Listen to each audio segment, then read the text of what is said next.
দেশের সমস্ত শিক্ষা প্রতিষ্ঠানকে জাতীয়করণ করা উচিত। দীর্ঘদিনের সমস্যা যেটা ছিল শিক্ষা বিভাগে, এইগুলা সমাধানের লক্ষ্যেই সরকারের সাথে কথা বলার আমরা বিভিন্নভাবে চেষ্টা করেছি বাইরে। তো আজকে আলহামদুলিল্লাহ আমাদের সম্মানিত শিক্ষা উপদেষ্টার মাধ্যমে এই কথাগুলো পৌঁছার জন্য আমরা এখানে এসেছিলাম। কথা হয়েছে সুন্দর পরিবেশে এবং অনেক গুরুত্বপূর্ণ কথা। তার উল্লেখযোগ্য হচ্ছে যে বিগত শিক্ষা ব্যবস্থায় যে সমস্ত বই মানুষের ঈমান আকীদার পরিপন্থী, যেগুলা মানুষের চরিত্রের বিপরীত বই পুস্তকে আনা হয়েছে, সমকামিতার থেকে শুরু করে নাচ গান ইত্যাদি যেগুলা ছিল, যেগুলা সত্যিকার অর্থে জাতির কোনো কল্যাণ করে না, আমরা সেগুলোর ব্যাপারে বলেছি যে এটার একটা কমিটি হওয়া উচিত, যেখানে সর্বস্তরের প্রতিনিধি থাকা দরকার। যেমন ইউনিভার্সিটি, কলেজ, তারপরে মাদ্রাসা, সব ধরনের প্রতিনিধি নিয়ে একটা সুন্দর কমিটি করে একটা জাতির জন্য কল্যাণকর, যাতে বই পুস্তক আগামী দিনে ছেলেরা পড়তে পারে তার একটা ব্যবস্থা করার জন্য আমরা প্রস্তাব রেখেছি। দ্বিতীয়ত আমরা বলেছি যে শিক্ষক সমাজ আজকে অনেকেই ক্ষতিগ্রস্ত, বিশেষ করে তারা ক্লাস বাদ দিয়ে তার অধিকার আদায়ের জন্য প্রেস ক্লাবে, আপনাদের বিভিন্ন জায়গায় আপনারা দেখেছেন যে রাত্রে দিনে বিভিন্নভাবে মশার কামড় খেয়ে, এমনকি রমজান মাসে সেহরি ইফতারও করতে পারে না, অনেক কষ্টকর অবস্থায় তারা তার অধিকার আদায়ের জন্য চেষ্টা করছে। আমরা সেখানে গিয়েছি, তো একটা মানুষের তো 5টা অধিকার থাকে: খাদ্য, বস্ত্র, শিক্ষা, চিকিৎসা, বাসস্থান। অ্যান্টিব্যাকটেরিয়াল অ্যাডিটিভ যুক্ত সেরা ওয়াটার ট্যাঙ্ক বিশুদ্ধ পানিতে ব্যাকটেরিয়া জন্মাতে দেয় না। তো এগুলা শিক্ষকদেরও থাকা দরকার।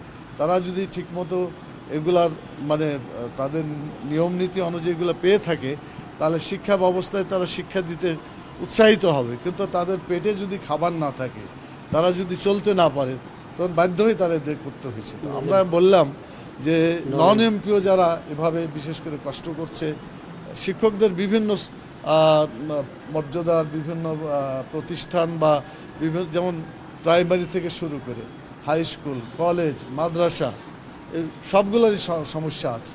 তো সব শিক্ষকের আলাদা আলাদাভাবে সংগঠন আছে। আমরা বলেছি তাদের সাথে কথা বলে যেগুলো মিনিমাম না করলেই তারা চলতে পারে না, সেই সব অধিকারগুলো, মৌলিক মানবীয় অধিকারগুলো পূরণ করে তারা যাতে রাস্তাতে না থাকে, তারা যাতে ক্লাসরুমে ফিরে যেতে পারে এবং সেখানে ছাত্রদের লেখাপড়া করাতে পারে। গোটা জাতিকে আলো দেখাবে তারা, কিন্তু আজকে তারা আলো না দেখে নিজেরাই আলো খোঁজার জন্য বিভিন্ন জায়গায় চেষ্টা করছে। তো এটার ব্যাপারে ওনারা অ্যাগ্রি করেছেন এবং আশা করা যায় তারা এটা নিয়ে আলোচনা করবেন। আর সবচাইতে বড় কথা হলো যে আমাদের দেশের সমস্ত শিক্ষা প্রতিষ্ঠানকে জাতীয়করণ করা উচিত, সকলের দাবি এটা। তো এটা একদিনে পারা যাবে না, আমরা বলেছি গ্র্যাজুয়ালি। যেমন যারা মানের আছে তাদেরকে প্রথমে অধিকার বঞ্চিত, বিগত ফ্যাসিস্ট সরকারের আমলে যেসব শিক্ষা প্রতিষ্ঠান বঞ্চিত হয়েছে, এদেরকে অগ্রাধিকার দিয়ে এরপরে যারা যতটুকু কন্ডিশন ফুলফিল করতে পারবে, গ্র্যাজুয়ালি সবগুলো শিক্ষা প্রতিষ্ঠানই যাতে জাতীয়করণের মাধ্যমে এবং এই অধিকারের মধ্যে তারা অন্তর্ভুক্ত হইতে পারে। সেজন্য আমরা এটাও বলেছি যে আমাদের এই দেশে কিছু ভুয়া শিক্ষা প্রতিষ্ঠানও থাকে, যারা ছাত্র নাই অথবা বিভিন্নভাবে এটা করা হয়েছে। আমি বলছি সার্কুলার দিয়ে তাদেরকে বলতে হবে যে তোমরা এই শর্তগুলো পূরণ করো, ইনশাল্লাহ আগামীতে তোমাদের ব্যাপারেও বিবেচনা করা হবে।